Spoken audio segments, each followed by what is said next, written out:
So, personally, I like people who are generalists and they can hold a conversation about every topic, and they can actually have, they can help and inform the team.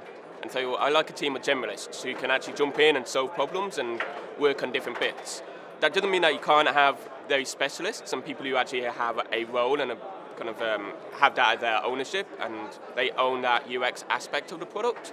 But I think it's important that people can have the discussion, they understand they're not so dependent on that single person in the team and that single role, and they can jump in and own it themselves. There's lots of different mistakes and people have various different degrees. Generally there's not one single massive mistake which people do, there's just lots of little touches that people don't actually have in their product. So common ones for me, so in my talk I talk about typography and colours and layout. And so that's quite, all of that together actually changes how people feel and how people react. And so you need a little bit of each. The biggest mistakes are using like the wrong colours to express the wrong activity. So using red to indicate kind of like success messages, which generally people don't expect.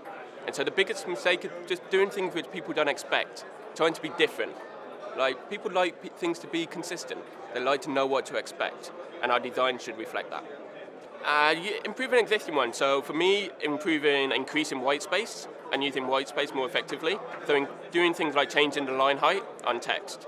Adding some line height and increasing that size just makes everything easier to read, just makes it like less hard work for users. And so that can make a huge impact. It just gives it some breathing room.